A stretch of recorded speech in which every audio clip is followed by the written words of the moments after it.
എല്ലാവർക്കും നമസ്കാരം. ലോക സിനിമകളെക്കുറിച്ചും ഇന്ത്യൻ സിനിമയെക്കുറിച്ചും അതിൻ്റെ സാങ്കേതിക വശങ്ങളെക്കുറിച്ചുമൊക്കെ വളരെ വ്യക്തതയുണ്ട് എന്ന് സ്വയം പറയുകയും അഭിമുഖങ്ങൾ അങ്ങനെ പ്രതീതി സൃഷ്ടിക്കുകയും ചെയ്യുന്ന സംവിധായകനും നടനുമാണ് പൃഥ്വിരാജ് സുകുമാരൻ. പൃഥ്വിരാജ് സുകുമാരൻ ഏറ്റവും ഒടുക്കമാണ് അദ്ദേഹം അഭിനയിച്ചതെന്നറിയില്ല. എന്തായാലും ഏറ്റവും ഒടുക്കം അദ്ദേഹത്തിന് OTT റിലീസായ സിനിമയാണ് സെസമി. ഹിന്ദി ചിത്രമാണ്. ജിയോ ഹോട്ട്സ്റ്റാറിലാണ് ഞാൻ ഈ സിനിമ കാണുന്നത്.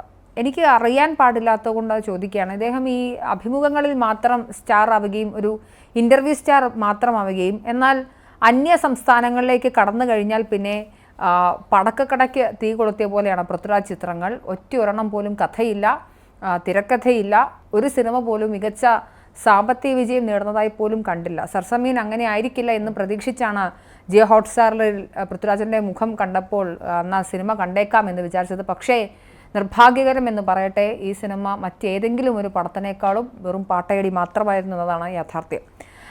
ജിയോ ഹോട്ട്സ്റ്റാറിലാണ് സിനിമ റിലീസ് ചെയ്തതെന്ന് പറഞ്ഞല്ലോ. എന്തായാലും കേണൽ വിജയ് മേനോൻ എന്ന് പറയുന്ന ഒരു കഥാപാത്രം അത് കശ്മീരിലാണ് നടക്കുന്നത്. കശ്മീർ ആകുമ്പോൾ സ്വാഭാവികമായും അവിടെ തീവ്രവാദികളുണ്ടാകും. തീവ്രവാദികൾക്കെതിരായുള്ള ജനരോഷമുണ്ടാകും. ആ തീവ്രവാദികൾക്ക് എതിരായി പറയാനൊരു രാജ്യസ്നേഹം ഉണ്ടാകും. അതിഭീകരമായ രാജ്യസ്നേഹം പുറത്ത് കാണിക്കുന്ന ഒരു പട്ടാളക്കാരനുണ്ടാകും. ആ പട്ടാളക്കാരനാണ് പൃഥ്വിരാജ്. ഈ സിനിമയിൽ ഉടനീളം എൻ്റെ രാജ്യമാണ് എൻ്റെ മകനേക്കാൾ വലുത് എന്നൊക്കെ പറയുന്നുണ്ട്. മാത്രമല്ല കാജോളാണ് പൃഥ്വിരാജിൻ്റെ ഭാര്യയായി വരുന്നത്. ഒരു മകനുണ്ട്. അങ്ങനെ സുഖമായി ഇങ്ങനെ പോകുന്ന ഘട്ടത്തിലാണ് കശ്മീരിൽ അത്രയും നാൾ നടത്തിയ ഭീകരാക്രമണങ്ങളുടെ എല്ലാത്തിൻ്റെയും സൂത്രധാരനായ ഒരാൾ കുറച്ച് നാളുകൾക്ക് ശേഷം കശ്മീരിലേക്ക് തിരിച്ചു വരുന്നതും പൃഥ്വിരാജിനെ ആ മിഷൻ, അയാളെ പിടിക്കാനുള്ള മിഷൻ ഏൽപ്പിക്കുകയും ചെയ്യുന്നത്. ഇതിൽ ഏറ്റവും രസകരമായ ഒരു ഇൻട്രോ സീനുണ്ട്. അത് പറയാതെ സിനിമയെക്കുറിച്ച് സംസാരിക്കാനേ സാധിക്കില്ല. ഈ സൂത്രധാരൻ കശ്മീരിലേക്ക് വരുന്നു. അങ്ങനെ പട്ടാള മേധാവി ആളുകളെല്ലാം വിളിച്ചിട്ട് ഇയാളെ പിടിക്കാൻ ഞാൻ ഏറ്റവും മികച്ച ഒരാളെ, ദ സ്മാർട്ടസ്റ്റ് പേഴ്സൺ, അല്ലെങ്കിൽ എന്താ പറയുക, ദ ബെസ്റ്റ് വൺ എന്ന രീതിയിൽ ആണ് പൃഥ്വിരാജിനെ ഇൻട്രൊഡ്യൂസ് ചെയ്യുന്നത്. പൃഥ്വിരാജിനെ ഇൻട്രൊഡ്യൂസ് ചെയ്യുന്ന തൊട്ടടുത്ത സീനിൽ പൃഥ്വിരാജ് അയച്ച സൈനികരെല്ലാം തന്നെ തീവ്രവാദികളുടെ ബോംബ് പൊട്ടി മരിക്കുന്ന കാഴ്ചയാണ്. സ്മാർട്ടായിട്ടുള്ള പൃഥ്വിരാജിന് അത്ര നല്ലൊരു ഓപ്പറേഷൻ കൂടി ആസൂത്രണം ചെയ്യാൻ പോലും കഴിവില്ല എന്ന് മനസ്സിലാക്കി തരാനാണെന്ന് എനിക്കറിയില്ല. എന്തായാലും അങ്ങനെ ഒരു സീനോട് കൂടിയാണ് പൃഥ്വിരാജിൻ്റെ ഇൻട്രോ ആരംഭിക്കുന്നത്. പിന്നീട് വിക്ക് ഉള്ളൊരു മകനാണ് പൃഥ്വിരാജിനുള്ളത്. അതുകൊണ്ട് തന്നെ മകനോട് ഒരു സ്നേഹവും ഇല്ലാത്ത, അവൻ്റെ വിക്ക് കാണുന്ന സമയത്ത് അസ്വസ്ഥനാകുന്ന ഒരു അച്ഛൻ. പക്ഷേ അദ്ദേഹം പറയുന്നത് ഇത് അങ്ങനെയൊക്കെ അവഗണിച്ചാൽ മാത്രമാണ് അവന് സമൂഹത്തെ നേടാനുള്ള ധൈര്യം ഉണ്ടാവുകയുള്ളൂ എന്നൊക്കെ പറയുന്നുണ്ട്. അങ്ങനെ കഥ നടക്കുന്നു. പിന്നെ പൃഥ്വിരാജിൻ്റെ മകനെ തീവ്രവാദികൾ തട്ടിക്കൊണ്ടു പോകുന്നു. പിന്നെ കുറച്ച് ചെറിയ ട്വിസ്റ്റൊക്കെ ഉണ്ട്. ഇത് നെപ്പോ കിഡുകളുടെ ഒരു സിനിമ കൂടിയാണത്. പൂർണ്ണമായും അർത്ഥത്തിൽ കരൺ ജോഹറാണ് സിനിമ പ്രൊഡ്യൂസ് ചെയ്തിരിക്കുന്ന പ്രൊഡ്യൂസർമാരിൽ ഒരാൾ. സെയ്ഫ് അലി ഖാൻ്റെ മകനൊക്കെയുണ്ട്. അപ്പം നെപ്പോ കിഡുകളുടെ കൂടെ പൃഥ്വിരാജ് എനിക്ക് തോന്നുന്നത് അഭിനയിച്ച് നശിപ്പിച്ച് വെച്ചിരിക്കുന്ന സിനിമയാണ്. നമുക്കറിയാം, എമ്പുരാൻ സിനിമ എടുത്തതിന് ശേഷം വലിയ ക്ഷീണമായിരുന്നു പൃഥ്വിരാജിനുണ്ടായത്. അതായത് രാജ്യവിരുദ്ധനാണ് പൃഥ്വിരാജ്, തീവ്രവാദികളെ വെള്ളയടിക്കുന്ന ആളാണ് പൃഥ്വിരാജ് എന്ന രീതിയിലുള്ളൊരു നറേറ്റീവ് ഉണ്ടായിരുന്നു. ആ നറേറ്റീവിനെ മാറ്റാനായിരിക്കും അദ്ദേഹം പോയി ഈ സിനിമയ്ക്ക് തലവെച്ചത്. അമ്പേ പരാജയം എന്നല്ലാതെ എന്ത് പറയാൻ.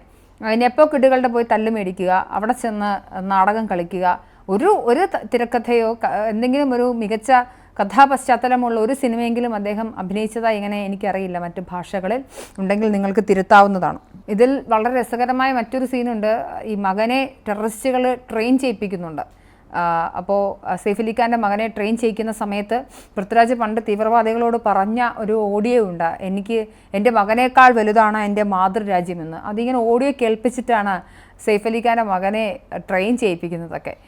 പൃഥ്വിരാജിനോടുള്ള വ്യക്തിപരമായ വിരോധം തീർക്കാൻ വേണ്ടിയല്ല, അദ്ദേഹം നല്ല സിനിമകളൊക്കെ ചെയ്യുകയും മികച്ച സംവിധായകനുമൊക്കെ ആയിട്ടുള്ള സിനിമകളുണ്ട്. ഇപ്പോൾ എമ്പുരാൻ നാട്ടുകാരെല്ലാം എതിർത്ത സമയത്തും വ്യക്തിപരമായി എമ്പുരാൻ സിനിമ എന്ന് പറയുന്നത് എനിക്ക് ലൂസിഫറാണ് ഇഷ്ടപ്പെട്ടത്. പക്ഷേ എമ്പുരാൻ എന്ന് പറയുന്ന സിനിമയെ സംബന്ധിച്ചിടത്തോളം അത് ഒരാളുടെ ആവിഷ്കാര സ്വാതന്ത്ര്യത്തിന് മേൽ ആര് കടന്നു കയറിയാലും അതിനെ പൂർണ്ണമായും അർത്ഥത്തിൽ എതിർക്കുക എന്നുള്ളത് ഒരു ഇന്ത്യൻ ജനാധിപത്യ വ്യവസ്ഥയിൽ വിശ്വസിക്കുന്ന ഒരു വ്യക്തി എന്ന നിലയിൽ ഞാൻ എടുക്കുന്നൊരു ടേക്കായിരുന്നു. അതുകൊണ്ട് തന്നെ പൃഥ്വിരാജിന് ആവിഷ്കാര സ്വാതന്ത്ര്യമുണ്ട് എന്നതായിരുന്നു എമ്പുരാൻ സിനിമയുമായി ബന്ധപ്പെട്ട എൻ്റെ നിലപാട്. ആ സിനിമ മികച്ചതാണെന്നോ ആവറേജ് ഒരു സിനിമയാണ്, അതൊരു മികച്ചതാണെന്നോ ഇവർ പറഞ്ഞതുപോലെ അന്താരാഷ്ട്ര നിലവാരമൊക്കെ കടന്നു കയറിയ ഒരു ഇൻ്റർനാഷണൽ സ്റ്റാൻഡേർഡുള്ളൊരു സിനിമയാണെന്നൊന്നും എനിക്ക് അഭിപ്രായമുണ്ടായിരുന്നില്ല.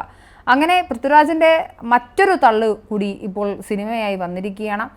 എന്തിനാണ് ഇദ്ദേഹത്തെ പോലെ ഇത്രയും കാലിബറുള്ള ഒരാൾ പോയി വേറെ നാട്ടുകാരുടെ തല്ല് മേടിച്ച് അത് സിനിമയാക്കി ഓവർ ഡ്രാമ കാണിക്കുന്ന സിനിമയിലൊക്കെ അഭിനയിക്കുന്ന എനിക്ക് മനസ്സിലാവില്ല. അതിൽ ബിസിനസ് താല്പര്യങ്ങൾ മാത്രമായിരിക്കാം ഉണ്ടായിരിക്കുക. എന്തായാലും സർസമീന് കുറേയധികം ആളുകൾ നല്ല റിവ്യൂ ഒക്കെ പറയുന്നുണ്ട്. അതൊക്കെ പെയ്ഡ് റിവ്യൂ ആണെന്നാണ് നമുക്ക് മനസ്സിലാക്കേണ്ടത്.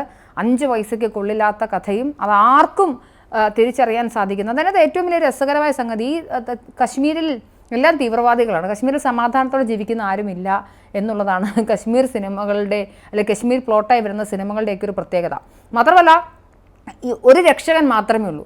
ആ നാട്ടിൽ അത്രയും ആർമിയും ആ നാട്ടിൽ അത്രയും ആധുനിക സംവിധാനങ്ങളും സജ്ജീകരണം ഉണ്ടായാലും എല്ലാ തീവ്രവാദികളെയും കൊല്ലാൻ മേജർ വിജയ് മേനോൻ മാത്രമാണുള്ളത്.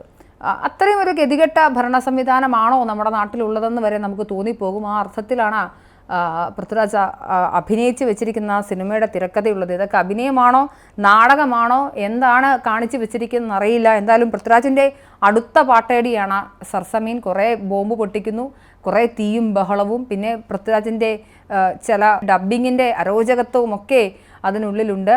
എന്തായാലും ഈ പൃഥ്വിരാജ് ഇൻ്റർവ്യൂകളിൽ തള്ളിമറിക്കുന്നത് പോലെയല്ല പൃഥ്വിരാജ് സിനിമകൾ. അതിൻ്റെ റിയാലിറ്റിയിലേക്ക് വരുമ്പോൾ എന്തുവാടെ ഈ കാണിച്ചു വച്ചിരിക്കുന്നതെന്ന് ചോദിക്കേണ്ടി വരുന്ന ഒരു ഗതികേടാണുള്ളത്.